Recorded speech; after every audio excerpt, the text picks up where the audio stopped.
দীর্ঘ ২ যুগ পর রংপুর যাচ্ছেন বিএনপি চেয়ারম্যান তারেক রহমান। বিকেলে শহরের কালেক্টরেট ঈদগাহ মাঠে নির্বাচনী জনসভায় যোগ দেবেন তিনি। জনসভার সফল করতে এরই মধ্যে জড়ো হতে শুরু করেছেন নেতাকর্মীরা। এ বিষয়ে বিস্তারিত জানাতে কালেক্টরেট ঈদগাহ মাঠ থেকে সরাসরি যুক্ত হচ্ছেন সহকর্মী জাওয়াদ মাহমুদ। চলে যাচ্ছে জাওয়াদের কাছে। জাওয়াদ, নির্বাচনী জনসভা ঘিরে নেতাকর্মীরা এরই মধ্যে এসে উপস্থিত হয়েছেন। আপনার সঙ্গে যখন এখন দুপুরে যুক্ত হয়েছিলাম তখনও দেখছিলাম নেতাকর্মীদের ভিড় রয়েছে। তারা কি বলছেন বিস্তারিত জানাবেন আমাদের। সুচারুরূপে পালন করবেন।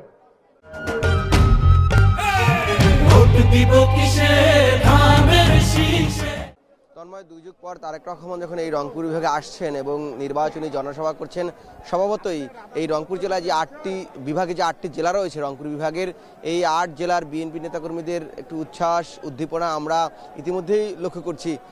যদিও তারেক রহমান বাদ মাগরিব হয়তো এখানে বক্তব্য দিতে পারবেন, কিন্তু যদিও তার একটি পূর্ব নির্ধারিত শিডিউল রয়েছেন যে তিনি ৪টার সময় কথা বলার কথা রয়েছেন, কিন্তু আমরা সবশেষ যতটুকু তিনি এখনো বগুড়ার যে জেলার প্রান্তসীমা সেই প্রান্তসীমায় রয়েছেন। এরপর তিনি এই রংপুরের জুলাই গণঅভ্যুত্থানের শহীদ আবু সাইদ তার কবর জিয়ারত করতে যাবেন পীরগাছায়। এরপরে তিনি এই সভাস্থলে আসবেন, যেটি আপনি বলছিলেন ঈদগাহ মাঠ। এখানে কিছুক্ষণ আগে আমরা দেখছি যে বিএনপি মহাসচিব মির্জা ফখরুল ইসলাম আলমগীর তিনি এই মঞ্চে উপস্থিত হয়েছেন। তিনি হাত নাড়িয়ে যারা আগত নেতাকর্মী রয়েছেন বা জনগণ রয়েছেন তাদেরকে অভ্যর্থনা জানিয়েছেন।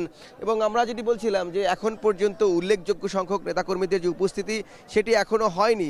ধীরে ধীরে যেন আমরা বাদ জুমা যখন দেখেছি তখন নেতাকর্মীরা ধীরে ধীরে আসতে শুরু করেছিলেন, এবং এরপরে আমরা যেটি দেখলাম যে এখন ধীরে ধীরে বাড়তেছে এই জনগণ সমাগম এবং নেতাকর্মীদের আগমন, সেটি ধীরে ধীরে বাড়ছে।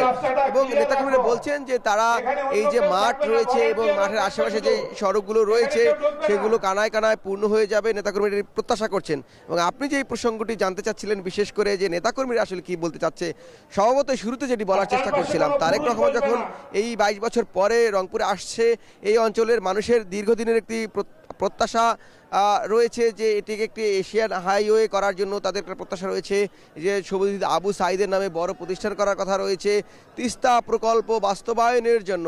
এই জনগণ বলছেন যে তারেক রহমান তার নিজস্ব কথা তো বলবেনই, কিন্তু এই অঞ্চল মানুষের দীর্ঘদিনের প্রাণের দাবি তিস্তা মহাপরিকল্পনার কথা, সেটিও তারেক রহমান এখান থেকে বলবেন বা সেই বাস্তবায়নের ঘোষণা তারা তারেক রহমানের মুখ থেকে শুনতে চান যদি তারেক রহমান বা তার দল সরকার গঠন করতে পারে।